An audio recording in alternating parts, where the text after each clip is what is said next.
함께 하나님 말씀 보겠습니다. 로마서 4장 7절로 8절입니다. 시작. 불법이 사함을 받고 죄가 가리어짐을 받는 사람들은 복이 있고 주께서 그 죄를 인정하지 아니하실 사람은 복이 있도다. 저기 복이 있다. 뭐가 복이 있다고요? 죄가 용서함 받는 것이 진짜 복이다. 주님 앞에 설 때 주님이 그 죄를 인정하지 않는 사람, 너 괜찮아, 내가 용서했어, 그 사람이 진짜 복 받는 사람이다. 그렇죠. 저는 정말 이 말씀이 진짜 진리라고 믿습니다. 하나님 앞에 우리가 설 텐데 만약에 죄가 해결되지 않은 상태에서 영원한 심판주이신 하나님을 배웁게 된다고 하면 끔찍한 일 아닙니까? 하나님은 심판주라고 말씀하시거든요. 그때 만약에 죄가 해결되지 않은 상태의 그 심판주 앞에 서서 영원한 심판을 받게 되면 그러면 더 이상 이제는 가능성이 없는 거거든요. 그러니까 구원은 살아있을 때 이 땅에서 받는 것입니다. 그러니까 죄사함, 그때의 죄사함을 받은 구원받은 자로 하나님 앞에 선다고 하면 가장 큰 복을 받은 거고, 저는 여러분들이 그런 분들 되기를 축복합니다. 근데 만약에 하나님 보시기에 죄가 해결되지 않은 상태에 갑자기 사고가 나든 죽게 되었는데 그 상태에서 하나님 앞에 서면 이거는 절대 그런 일이 생기면 안 되는 것입니다. 전에 돌아가실 날이 얼마 남지 않은 분 병원으로 신방을 하게 되었습니다. 오랜 기간 병상에 누워 계신 상황이었고요. 어떻게 하다가 이제 목 척추가 부러지셔서 이제 거동을 할 수 없는, 그리고 몸에 악창이 나서, 욕창이 나서 이제는 이제 얼마 남지 않은 그런 가운데 그 따님이 간곡하게 요청을 해서 이제 그 병원에 제가 방문을 했습니다. 근데 안타까운 사실은 이분이 신앙을 계속 거부하고 있는 상황이었고, 얘기를 들어보니까 그렇게 교회를 싫어하시는 분이었다고 하더라고요.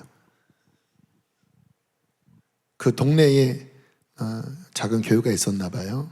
그렇게 목사욕을 평상시에 많이 하면서 반기독교적인 마음을 가지고 계시다가 이제는 죽을 날이 임종이 얼마 남지 않은 가운데 제가 병원에 찾아간 것입니다. 무슨 얘기를 해야 되죠? 목사 싫어하고 교회 싫어하시고. 여러분, 이럴 때는 정말 그냥 담백해야 합니다. 그냥 말씀 그대로를 전해야 돼요.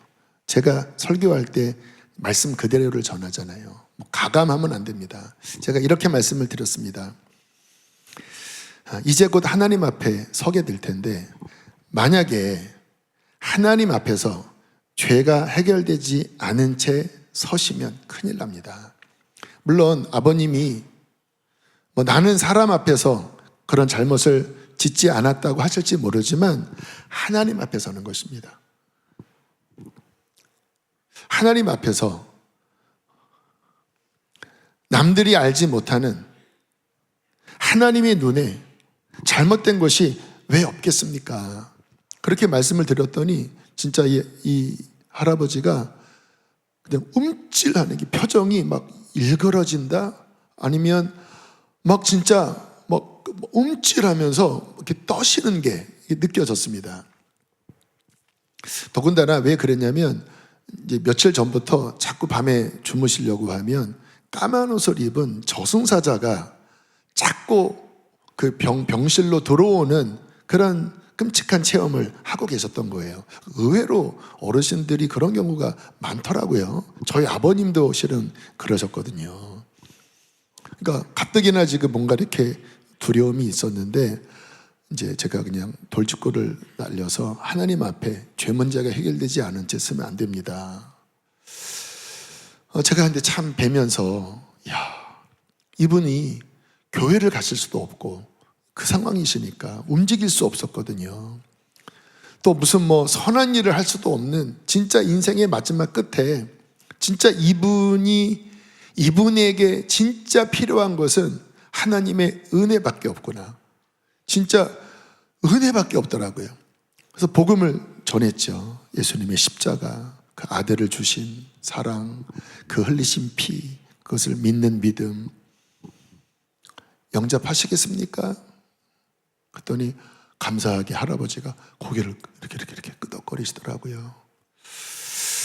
그래서 이제 영접기도 하고, 그리고 제가 어쨌든 마음을 이렇게 확신시켜드리기 위해서 이제는 하나님의 자녀가 되셨으니까 마지막 시간이 되는 그때 꼭 예수님 찾으시라고. 예수님이 구원자니까 그때 예수님 찾으시라고. 그리고 만약에 또다시 밤에 그런 까만 옷 입은 그 귀신이 오면 이제는 아버님 싸우십시오. 성경에 예수님의 이름으로 대적하면 악한 영이 떠나간다고 했으니까 예수님의 이름으로 대적하시라고. 그러면 물러갈 거라고 그렇게 확신을 시켜드렸습니다. 아마 그분에게 저의 이 마지막 두 말씀, 이 죄 용서함에 대한 말씀과 그리고 하나님의 자녀가 되었으므로 그 저승사자, 그 까만 옷 입은 귀신을 이제 이길 수 있다라고 하는 그 말은 아마 잘 몰라도 이분한테는 엄청난 희망의 말씀이었을 것입니다. 여러분, 이 상황에서 뭐가 희망입니까? 뭐 더 오래 살 것입니다. 뭐 이게 희망이겠습니까? 본인도 알잖아요. 2주 뒤에 돌아가셨습니다. 그런데 감사하게 그 장례 버스 안에서 따님이 저에게 전해주시는 이야기가 있었습니다. 목사님, 아버지가 마지막 돌아가실 때 만세를 부르면서 돌아가셨습니다. 간병인이 옆에 있었는데 갑자기 한 새벽 한두 시부터 만세를 부르시더래요. 그리고 얼마나 격하게 부르시는지 침대가 막 들썩거릴 정도로 못 움직이시는 분인데 그 정도로 막 만세 200번 정도를 부르시더래요. 그리고 이제 돌아가시게 된 거예요. 너무 감격스러웠습니다. 왜 만세를 불렀을까? 아마 하나님이 이렇게 열어주셨던 것 같아요. 그런 경우가 종종 있거든요. 마지막에 그 하늘의 그 영광, 그 하나님의 집, 그러니까 만세죠. 만세가 영원히 산다라는 말이잖아요. 그러니까 막 너무 막 기뻐서 그냥 만세. 그 마지막 끝에 얼마나 감사한지. 근데 이런 이제 예를 들면 이게 또 묘하게 흘러가는 경우가 있습니다. 나도 맘대로 살다가 하고 싶은 거 다 하다가 죽기 전에 나도 그렇게 만세 불러야지. 근데 우리는 한시를 내다볼 수 없는 자입니다. 실은 이제 그런 경우는 그 따님이 엄청나게 기도를 많이 했습니다. 아버님 구원을 위해서. 진짜 그 따님의 기도로 하나님이 은총을 베풀어 주시는 거지. 그냥 갑자기 어느 날 덜컥 끝나면 그러면 이거는 여러분의 영혼을 가지고 도박하지 마십시오. 여러분, 이 할아버님에게 무슨 일이 일어난 것일까요? 죄사함의 은총이 이분에게 주어진 것입니다. 그러니까 정말 마지막 끝에 이 죄사함, 하나님 앞에 내가 만세 부를 수 있는 이 죄사함, 여러분, 이것이 인생에게 가장 중대한 일입니다. 여러분, 이게 신앙의 핵심인데요. 여러분, 어쨌든 우리가 성경 말씀 들으시려고 오셨잖아요. 그러니까 성경에서 뭐를 말씀을 하시느냐? 결국 핵심은 죄사함입니다. 그래서 우리가 이 부분에 대해서 깊은 이해를 가지고 있어야 합니다. 그래서 한편으로는 좀 쉽지만 제가 로마서를 다루는 이유는 이게 좀 전체를 봐야 하기 때문에 이게 참 쉽지가 않네요.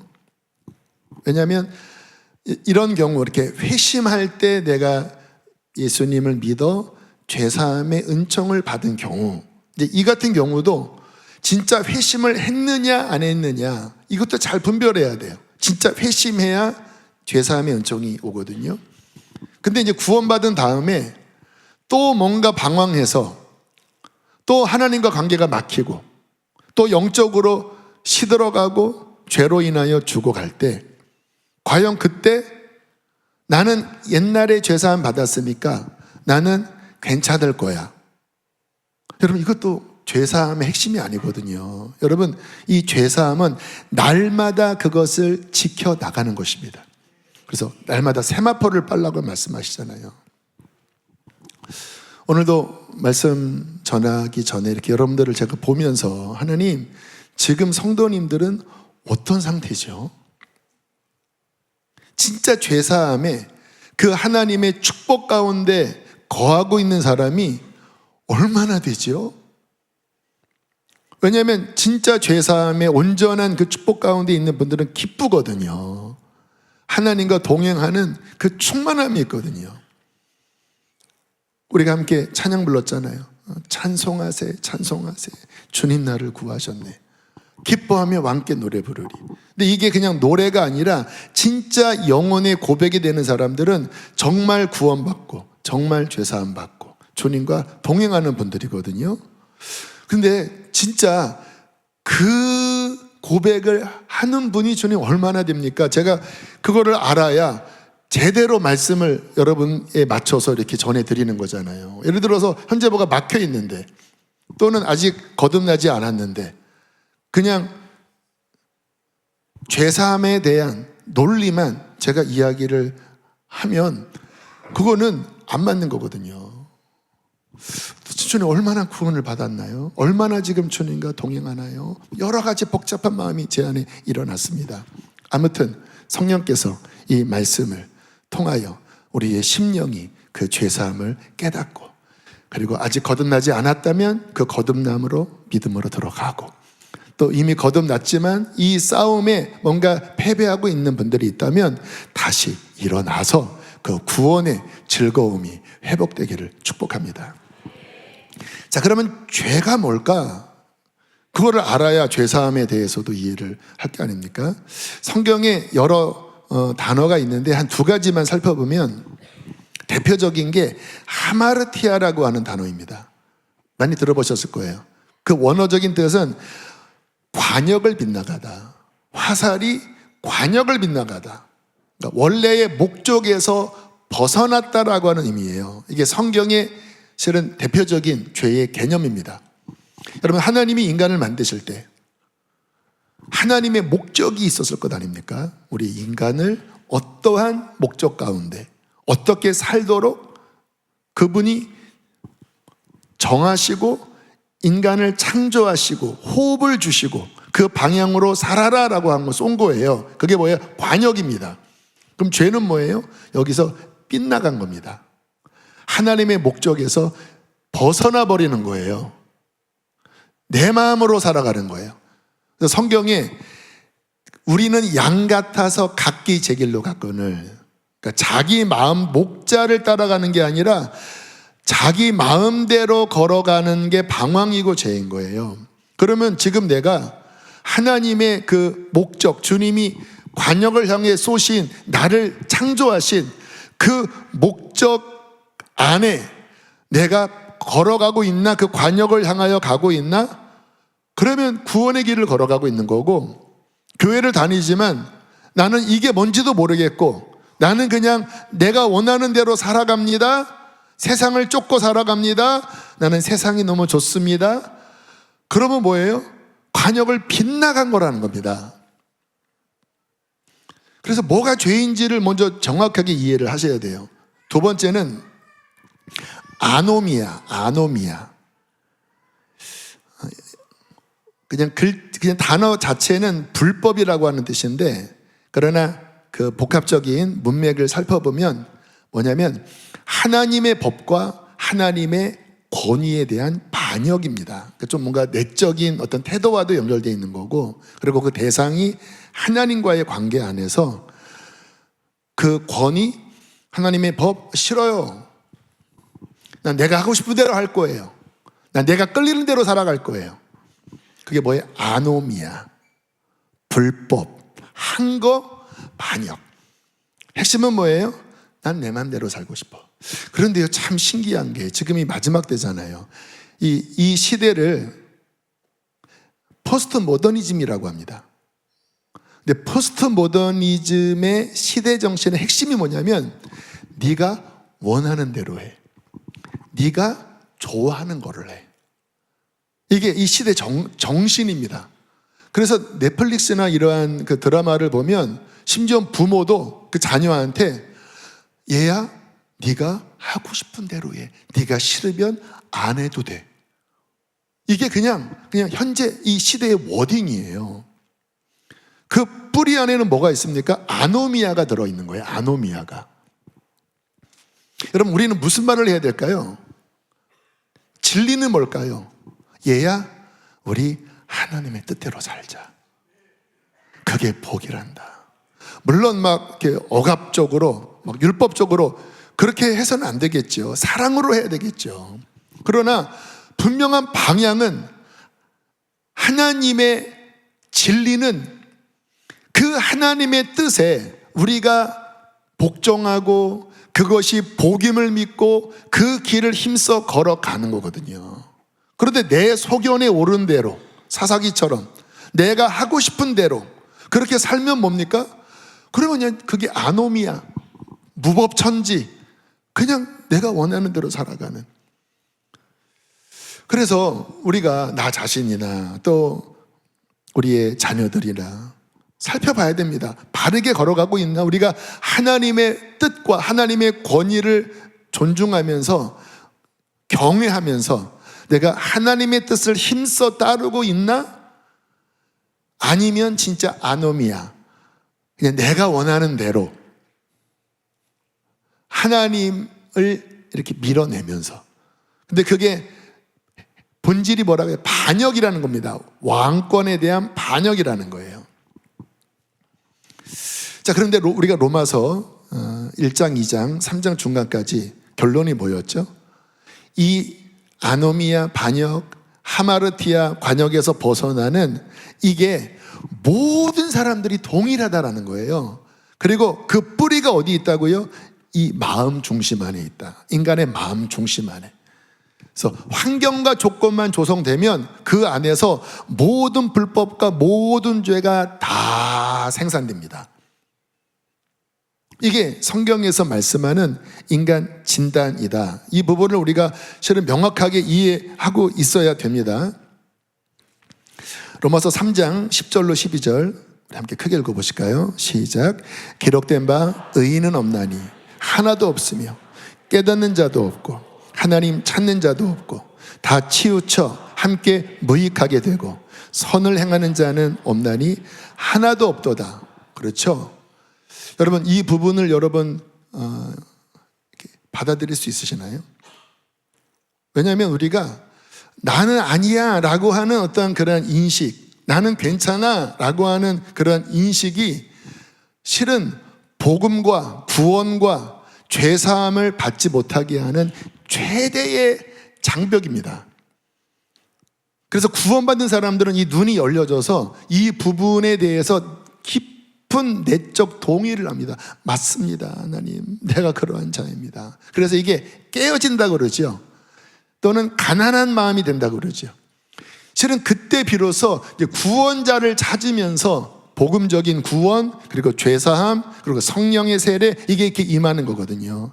그래서 이 가운데 뭔가 아직 마음이 완고하고 또 자기 의에 가득 차 있고 그런 마음이 느껴지신다면 하나님 앞에 주님, 내가 이 부분 더 깨닫도록 내 눈을 열어 주시옵소서. 내 속의 허물을 보게 하여 주십시오. 여러분, 이 기도는 상당히 지혜로운 기도입니다. 이게 구원의 여정으로 나가는 데 있어서 굉장히 중요한 요소입니다. 그렇기 때문에 저는 교회가 이런 류의 말씀을 계속 제시해야 돼요. 그러니까 여러분 뭐 듣기 불편할지 모르죠. 뭐 시작부터 막 죄에 대한 얘기를 하니까. 그런데 아닙니다. 이게 실은 교회의 말씀의 역할입니다.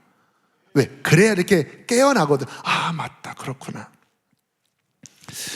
우리가 오병이어 통독하시잖아요. 여러분, 오병이어를 보면 근데 죄다 그런 이야기입니다. 저는 참 성경 보면서 야, 이 창세기 3장에 이제 죄가 시작되고 4장 들어가 보면 충격적인 사건이 나옵니다. 가인과 아벨 사건.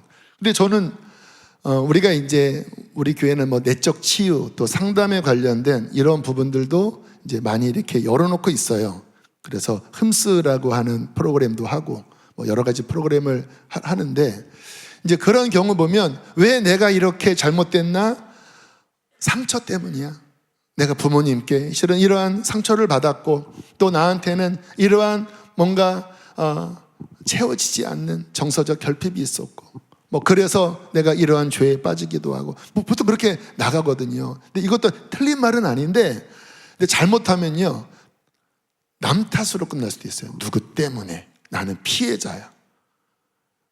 그래서 상처에 대한 어떤 이해를 갖는 필요는 있지만 자칫 잘못하면 복음의 원리에서 벗어나는 합리화도 될 수 있어요. 그러니까 뭐냐면 원래 우리 안에 그런 뿌리들이 있는 것입니다. 다만 그런 환경이 더 증폭시키는 거예요.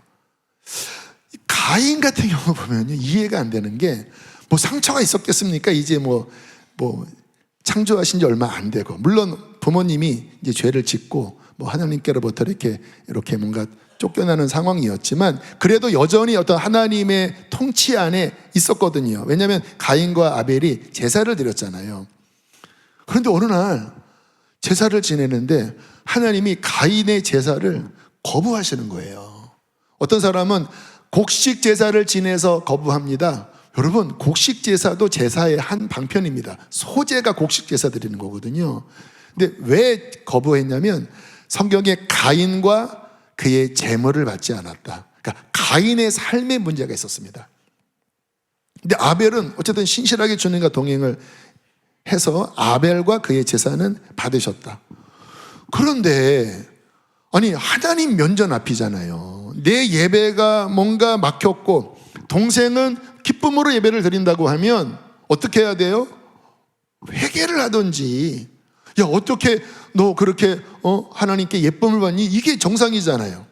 그런데 얼굴이 막 울그락. 자, 성경 읽어보실까요? 창세기 4장 6절 7절 시작.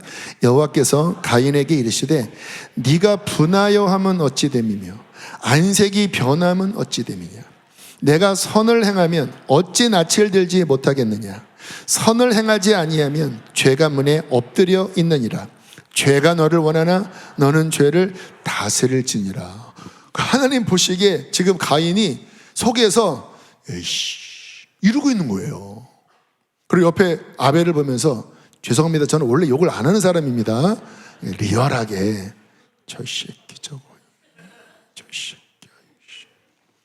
뭐 이게 하나님 앞에서 본인 뭐 좀 거절당한 것 같은 그런 느낌으로 그냥 이 속에서 막 이글 하면서 하나님께도 막 상심 지키고 막 동생 보면서 저 새끼 죽여 말어 이러고 있는 거를 주님 보시면서 너 왜 화를 내느냐? 네 얼굴이 왜 그렇게 변했느냐?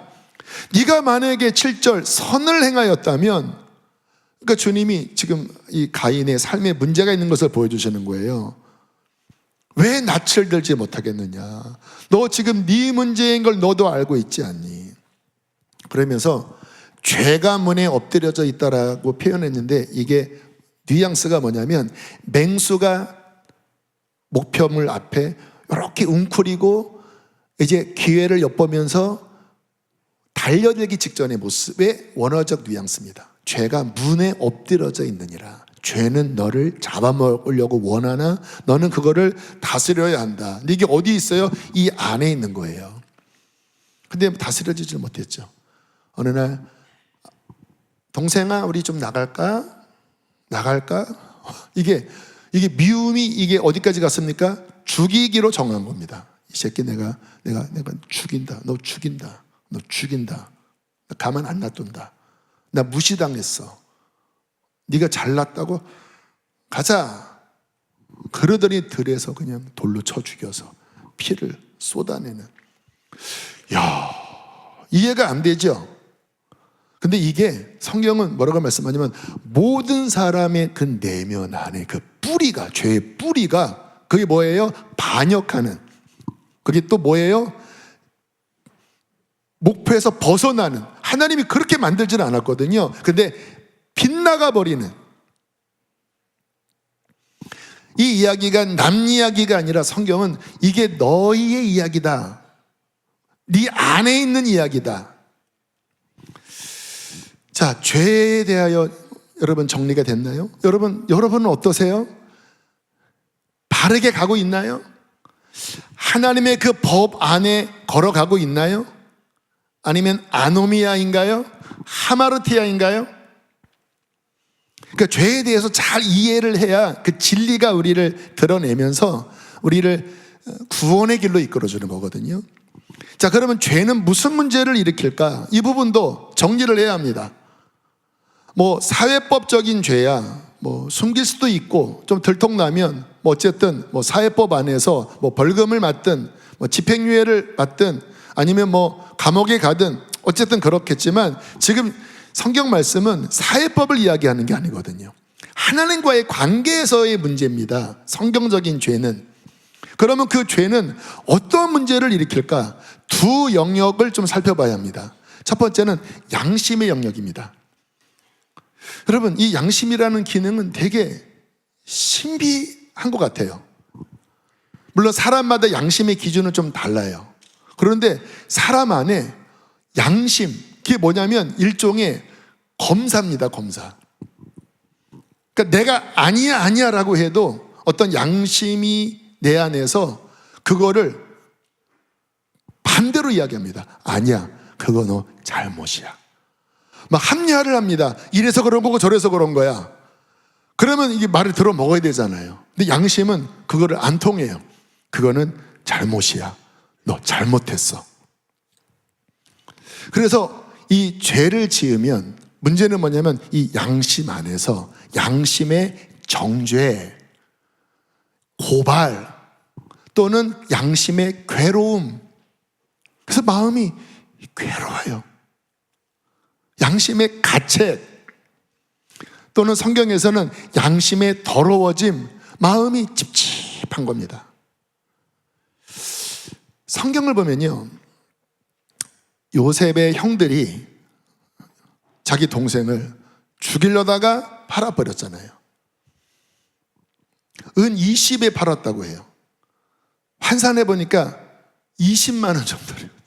동생 판값이, 그 당시에 보통 노예값이 은 23개인데 20만 원의 동생을 판 거예요. 마음이 어떻겠습니까? 역시 그때도 왜 그랬어요? 시기, 미움, 질투, 분노. 그리고 세월이 한참 지났습니다. 22년이 지난 거예요. 22년. 그리고 역사가 바뀌면서 요셉은 총리가 됐고, 그리고 기근이 한 2년간 진행이 되면서 양식 살려고 요셉 앞에 선 겁니다. 근데 요셉인지 몰라봤잖아요. 그때 요셉이 뭔가 형들을 테스트했습니다. 저는 이것도 또 하나님의 섭리라고 봐요. 왜냐하면 정말 복을 받으려면 진실성이 드러나야 되거든요. 그래서 이제 막 그 중에 한 명을 막 가두기도 하고, 너희들 정탐꾼이지, 간첩들이지. 자, 그때 형들이 나눈 대화가 성경에 이렇게 나옵니다. 창세기 42장 21절로 22절 함께 읽어보실까요? 시작. 그들이 서로 말하되 우리가 아우의 일로 말미암아 범죄하였도다. 그가 우리에게 애걸할 때에 그 마음의 괴로움을 보고도 듣지 아니하였으므로 이 괴로움이 우리에게 임하도다. 르우벤이 그들에게 대답하여 이르되 내가 너희에게 이 아이에 대하여 죄를 짓지 말라고 하지 아니하였더냐? 그래도 너희가 듣지 아니하였느니라. 그러므로 그의 핏값을 치르게 되었도다 하니. 22년이 지난 겁니다. 22년. 그 동생 17살 때예요. 이제 본인들은 자식도 낳고 이제 잊어버릴 만한 때예요. 그런데 문제가 생기니까 뭐라고 대화합니까?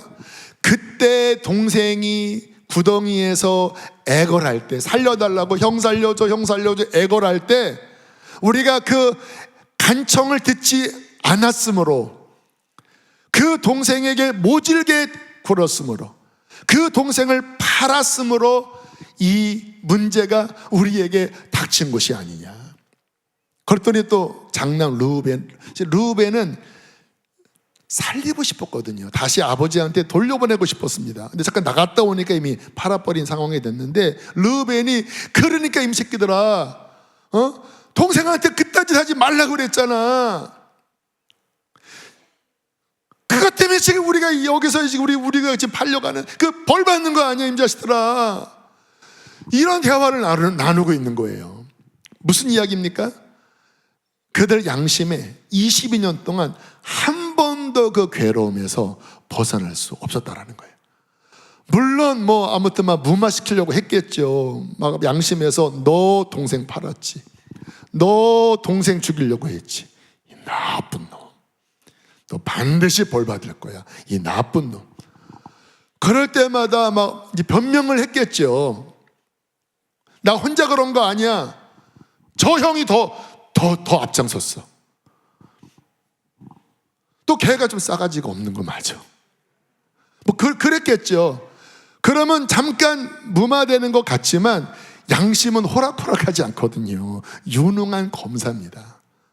또 뭔가 이렇게 가만히 있으면 아버지가 우울하게 앉아있는 모습 보면 이 속에서 너 때문이야, 너 때문이야. 그리고 22년을 살아온 거예요. 괴롭죠. 아마 우리 가운데에도 그 양심에 아마 죄송합니다. 이게 지금 건드려지는 분도 계실 거예요. 이렇게 갑자기 마음이 무겁고 그 양심의 정죄의 소리, 그 괴로움. 이게 죄가 문제를 일으킵니다. 우리 안에서. 근데 그게 실은 큰 문제는 아닙니다. 진짜 문제는 뭐예요? 하나님 앞에서의 문제입니다. 하나님 앞에서. 성경은 이렇게 말씀하십니다. 시편 90편 8절, 로마서 2장 16절 시작. 주께서 우리의 죄악을 주의 앞에 놓으시며 우리의 은밀한 죄를 주의 얼굴빛 가운데 두셨사오니 곧 나의 복음에 이른 바와 같이 하나님이 예수 그리스도로 말미암아 사람들의 은밀한 것을 심판하시는 그날이라. 우리의 죄악이 어디 앞에 있다고요? 주님 앞에 놓여 있다. 그 은밀한 죄가 은밀한 데 있는 게 아니라 주님의 얼굴의 빛 가운데 놓여져 있다라는 거예요. 보통 요즘 유행하는 말 가운데 하나가 자, 이제부터 오프 더 레코드야. 녹음하지 마. 촬영하지 마. 뭔가 이제 문제가 있을 때 다 끄라고 하잖아요. 근데 하나님 앞에서는 오프 더 레코드가 없습니다. 다 온 레코딩이에요. 다. 그리고 뭐라고 말씀하십니까? 예수 그리스도로 말미암아 그 모든 은밀한 것을 심판하는 그날이 온다라는 거예요. 그러니까 문제가 뭐예요? 내가 하나님 앞에 죄가 있어요. 해결되지 않았어요. 그 상태에서 심판주이신 그분 앞에 서게 돼요. 이거는 가장 끔찍한 일입니다. 여러분, 우리가 사람도 또는 이렇게 상사한테도 뭔가 잘못하면 굉장히 불편하고 보고 싶지 않잖아요. 만나러 가는 것 자체가 곤욕이잖아요. 여러분, 하나님 앞에 가는데 죄 문제가 해결되지 않은 내 영적 상태인 거예요. 그분은 누굽니까? 산자와 죽은 자를 심판하실 절대 주권자예요. 그분과 나 사이가 등진 상태인 거예요. 그러면 여러분, 그 상태에서 하나님 앞에 간다고 하는 거는 이거는 절대 있어서는 안 된 일이라는 거예요. 끔찍한 일이라는 거예요. 여러분, 우리 가운데 한 분도 그런 분이 없게 되기를 기도합니다. 실은 이 부분에 대한 해결이 신앙생활의 핵심이고 또 예수님을 믿는 핵심이거든요. 그러니까 이 부분이 실은 잘 정리가 될 뿐만 아니라 또 영적으로 진짜 돌파가 되어져야 합니다. 그래서 아직 내가 거듭나지 않은 분, 나는 아직 믿음도 없고 잘 모르겠다, 이런 분들은 반드시 주님을 만나시고 이 부분이 해결되는 정말 거듭남의 은총이 반드시 있어야 합니다. 또 이미 구원 받았는데 막혀버렸어요. 신앙은 계속 싸워 나가야 되는데 막혀버렸어요. 역시 마찬가지입니다. 여러분, 그 상태로는 안 돼요. 여러분, 뚫어내야 합니다. 자, 어떻게 해야 될까? 일단 가장 핵심적인 복음을 여러분에게 선포합니다. 고린도 후서 5장 19절 세 번역으로 제가 읽을게요. 하나님의 마음이 담겨져 있습니다. 곧 하나님께서 사람들의 죄가를 따지지 않으시고 세상을 그리스도 안에서 자기와 화해하게 하신 것입니다. 21절 함께 읽습니다. 하나님께서는 죄를 모르시는 분에게 우리 대신으로 죄를 씌우셨습니다. 그것은 우리가 그리스도 안에서 하나님의 의가 되게 하시려는 것입니다. 자, 진짜 복된 소식은 뭐냐면 하나님은 우리를 정죄하고 싶지 않으시다고 하는 것이 복음입니다. 그분이 나 너 화해 안 해, 나 너 용서 안 할 거야, 여러분 그러시다면 이건 길이 없습니다. 그런데 하나님은 오늘 성경에 우리를 용서하기를 원하신다는 것입니다. 화해하기를 원하시는 거예요. 그러니까 하나님은 준비가 되셨습니다. 용서하실 준비가 되었습니다. 그리고 그것을 어떻게 풀어내셨다고요? 우리가 하나님이 안 보이잖아요. 그러니까 친히 보이는 육체를 입은 아들로 그 아들을 세상에 보내셔서, 그리고 어떻게 했어요? 여러분, 하나님이 그냥 용서는 못해요. 왜냐하면 그분이 의가 있거든요. 의는 알았어, 이제 대충해. 의는 그렇게는 안 됩니다. 그러니까 어떻게 하셨습니까? 그 의를 십자가에서 충족하신 거예요. 죄가 없는 자신의 아들에게 우리의 모든 죄를 다 덮어 씌워버렸다. 그 말씀이잖아요. 우리의 모든 죄를 덮어 씌웠다, 전가시켰다. 그리고 그 끝에 나오는 그것은 우리가 그리스도 안에서 하나님의 의가 되게 하시려는 것입니다. 이 뜻은 뭐냐면 두 가지라고 말씀드렸죠. 우리의 죄를 전가시키면서 사면과 용서도 이 의에 포함되고, 근데 이것만 있는 게 아니라 이제 예수님 아들, 당신의 죄 없는 아들, 그리고 사랑하는 아들, 그 아들의 의로운 신분을 우리에게 주셔서 우리로 하여금 하나님의 자녀, 예수님과 같은 수준의 하나님의 자녀로 입적시키는 것, 양자되게 하시는 것, 자녀되게 하시는 것, 이게 하나님의 의입니다. 이거를 십자가 안에서 이루어 놓고 우리에게 손을 내미신 거예요. 그 피 묻은 아들의 손을 통하여 우리에게 내미신 거예요. 나 너희와 화해하고 싶다. 그 엄청나게 감사한 일이죠. 그렇죠? 구원의 길이 일단 하나님 측면에서는 마음이 열리셨고, 그리고 하나님 측면에서 그 죄를 해결할 모든 것을 진짜 엄청난 충격적인 희생과 사건을 통해서 완비해 놓으시고 손을 내미신 이 상황이라는 것입니다. 그러면 중요한 건 뭐예요? 이제 이게 우리 것이 되게 해야 합니다. 참 저는 감사해요. 어쨌든 성령께서 우리 교회에게 주시는 어떤 말씀의 흐름은 저는 되게 구체적인 것 같아요. 요것도 이제 대충 넘어가면 이게 희미해져 버립니다. 복음이 희미해져요. 근데 이렇게 구체적이게 주님이 이끄시는 게 참 감사해요. 그러니까 복음은 주님이 우리를 용서하기를 원하셨고 아들의 희생 안에서 이제 완성하셨고 엄청난 의를 우리에게 주시기로 선포하셨고 손을 내미셨다. 여쭙겠습니다. 이것이 여러분의 것이 되셨나요? 어떻게 내 것이 되죠? 여러분, 구원을 받으면, 진짜 이 엄청난 구원을 받으면 해방감을 느낍니다. 해방감. 그 지난주에 우리 함께 찬양 앞에 이제 1시간 한 40분의 뒷찬양이 뭐냐면 이 구원받은 기쁨에 대한 막 춤추는 찬양입니다. 하면서 내가 예전에 뭐 슬픔의 밤, 외로운 밤이 있지만 다 지나가고 이제 나는 해방되었네. 난 죄와 사망에서 해방되었네. 지옥의 권세가 또 한 명을 잃어버리고 나는 이제 하나님의 나라로 들어갔네 하면서 막 기뻐 춤추는, 그리고 맨 끝에 찬양, 나는 자유에 나는 춤추네. 와, 정말 막 기쁨 안에서 막 이게 왜냐하면 진짜 기쁨과 해방이거든요. 할렐루야. 그 피가 나를 씻어주는 엄청난 기쁨.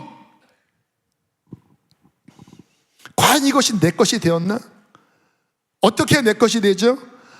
정말 하마르티아, 간역을 벗어났지만 이제 주님의 그 은총을 내가 믿음으로 다시 주님이 원하시는 그 방향의 길로 내가 걸어가고 있고, 그리고 주님을 반역하는 게 아니라 이제 회개해서 이제 주님을 나의 왕과 주인으로 모시고 이제 그 뜻을 힘써 따라가는, 근데 이 모든 것의 핵심이 뭡니까? 예수 그리스도의 그 십자가, 그 흘리신 피를 믿을 때 그 은총이, 그 공로가, 그 놀라우신 선물이 우리를 씻어내고 우리를 이 구원의 길, 바른 관역을 향하여 가는 길로 우리에게 역사하신다라는 거예요. 자, 그때 어떤 일이 일어나는가? 회개하고 예수를 믿을 때 어떤 일이 일어나는가? 이게 이제 오늘 본문입니다. 로마서 4장 7절 8절 제가 읽을게요. 불법이 사함을 받고 뜻은 들어서 치워버리다. 죄가 가리어짐을 받은 사람, 그 죄가 덮어서 가려진 거예요. 덮어서, 뭘로 덮었을까요? 예수의 피로 덮인 것입니다. 예수님께서 그냥 그 위에 나를 대신 죽여주세요 하고 예수님이 대신 받아내는 거예요. 8절에 주께서 그 죄를 인정하지 아니하실 뜻은 장부에서 삭제하다, 지워버리다, 더 이상 묻지 않다, 없애버리다. 아까 시편 90편에 보니까 우리의 죄가 주의 목전에 있으며 은밀한 죄가 그의 얼굴 빛 안에 놓여져 있다고 그랬잖아요. 레코딩 되어 있다고 그랬잖아요. 근데 이게 어떻게 됐다고요? 그 장부에서 삭제됐다라는 거예요. 어떻게 됐어요? 예수의 피가 덮여졌다라는 거예요. 그래서 죄를 보는 게 아니라 피, 예수의 의로운 피 안에서 그 죄가 가리워진 거예요. 그 불법이 들어서 저 멀리 던져져 버린 거예요. 이게 어떻게 가능하다고요? 히브리서 9장 14절 함께 읽겠습니다. 시작. 하물며 영원하신 성령으로 말미암아 흠없는 자기를 하나님께 드린 그리스도의 피가 어찌 너희 양심을 죽은 행실에서 깨끗하게 하고 살아계신 하나님을 섬기게 하지 못하겠느냐? 피가 양심도 씻어내고, 그리고 하나님 앞에서의 그 죄책, 그 죄의 레코딩도 삭제해버리면서 이제 다시 하나님을 만나면서 주님이 죄인이라고 보시는 게 아니라 죄 없는 자, 그뿐만 아니라 하나님의 아들로, 하나님의 딸로 나를 반기시는 어마어마한 효력이 주어졌다는 것입니다. 누구에게? 회개하고 정말 내 마음으로 예수님을 나의 구원자로 붙잡는 자에게. 그래서 이게 실제로 되는 사람, 그럼 어떻게 살아갑니까? 이제 관역을 향하여 이제 걸어가게 되고, 어떻게 살아갑니까? 반역이 아니라 이제 주님 말씀 지키려고 이제 몸부림치면서 하는 거죠. 넘어지면 또 어떻게 해요? 십자가 붙잡고 일어나는 거죠. 어떤 분으로부터 들은 이야기입니다. 참 은혜로운 이야기라 뭐 예화인데 이게 팩트인지는 모르겠어요. 근데 너무 은혜가 되었습니다. 이제 어떤 교회 집사님이 신비한 체험을 하기 시작하셨다라는 거예요. 날마다 예수님의 방문을 받고 예수님과 대화하는, 너무너무 행복하잖아요. 여러분, 신앙은 예수님과 데이트하는 거거든요. 그래서 막 주님께 막 미주알 고주알 막 이렇게 여쭈면 주님 막 대답하시고 너무너무 행복해서 이제 목사님에게 찾아갔대요. 목사님, 저 매일 예수님 만나요. 매일 주님과 대화 나눠요. 그랬더니 목사님이 안 믿으시더래요. 신사도 아니야? 막 이러면서, 진짜예요 예수님, 저 예수님 진짜 날마다 만나요. 너무 치우치시면 안 됩니다, 집사님. 너무 이렇게 신비주의로 빠지시면 안 됩니다. 너무 속상했는데 자꾸 만난다고 하니까 어느 날 목사님이 이렇게 물어보시더래요.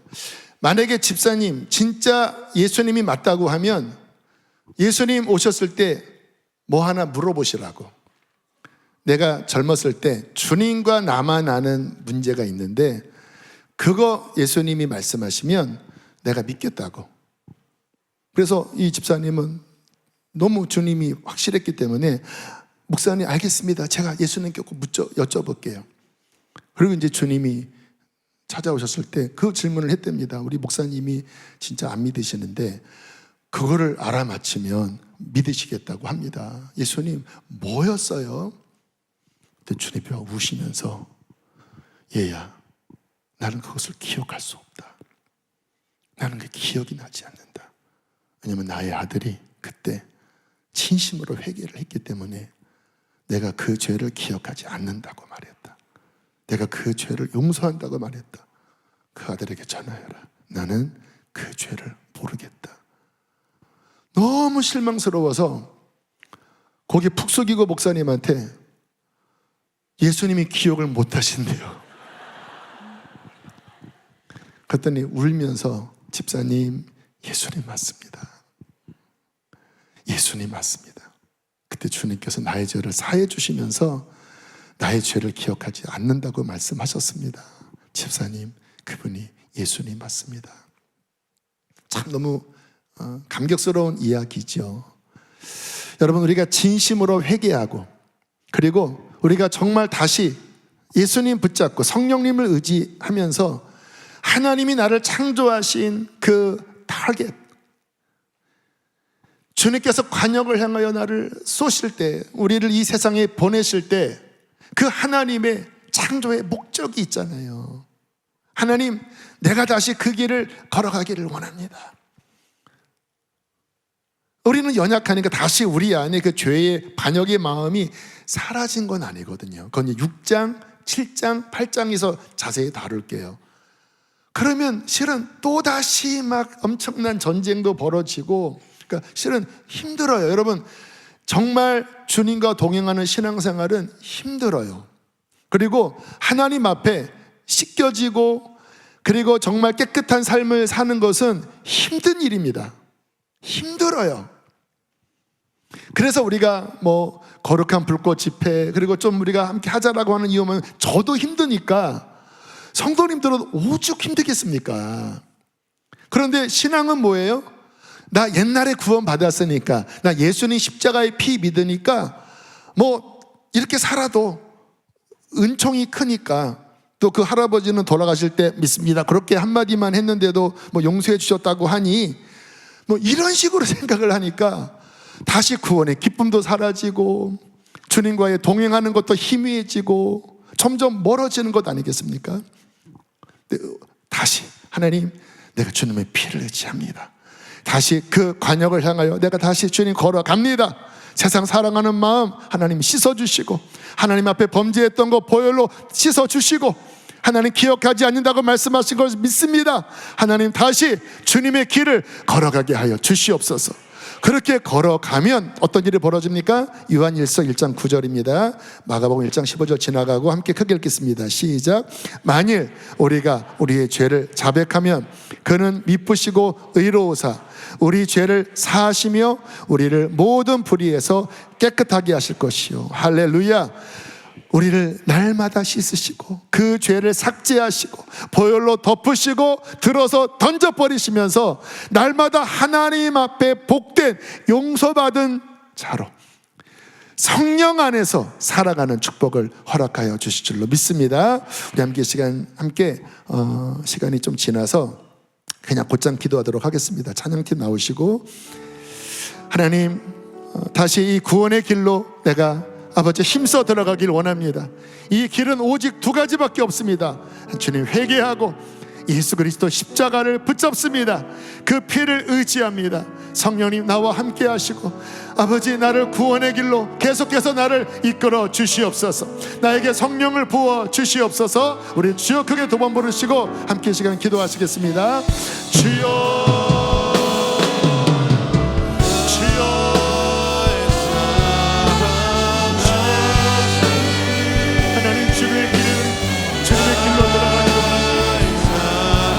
우리가 정결하게 씻어받기를 원합니다.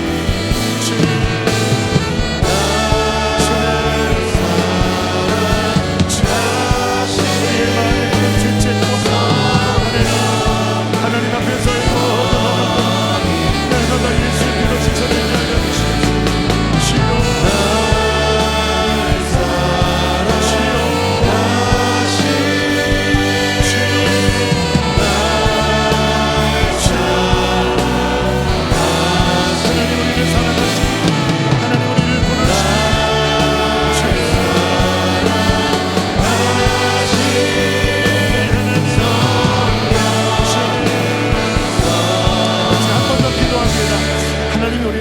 사랑하십니다. 하나님이 우리를 부르십니다. 그러나 우리가 결단해야 합니다. 하나님, 세상 사랑하는 마음을 버리길 원합니다. 죄를 사랑하는 마음을 버리길 원합니다. 주님, 의의 길을 걸어가게 하여 주시옵소서. 십자가의 좁은 길을 걸어가게 하여 주시옵소서. 그렇게 결단할 때 성령이 부어질 것입니다. 그렇게 결단할 때 예수의 피가 뿌려질 것입니다. 그때 구원의 기쁨이 회복되고 우리의 양심과 그리고 모든 죄책감이 그 피로 씻어질 것입니다. 우리 한 번 더 주님의 길을 걸어가겠습니다. 우리 주여 한번 부르시고 한 번 더 기도합니다. 주여, 주님, 아버지,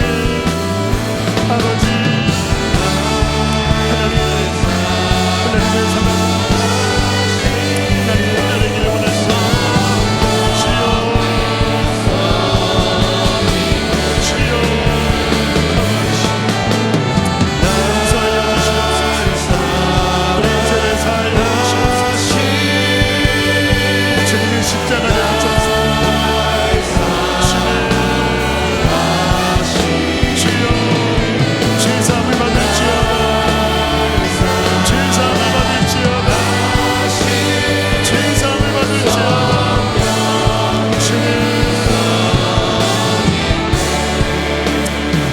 아버지, 주님 앞에 죄의 사함을 받기를 원합니다.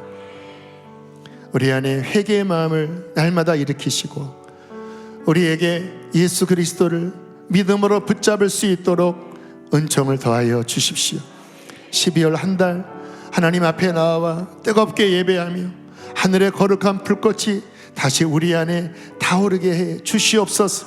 회개의 문을 열어주시고 기도의 문을 열어주시옵소서.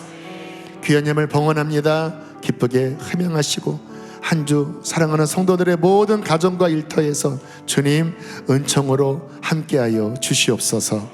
이제는 우리 주 예수 그리스도 구원의 은혜와 하늘 아버지의 크신 사랑과 우리 안에 내주하시는 성령의 은총이 예배하는 모든 이들에게 영원히 함께 있을지어다. 아멘.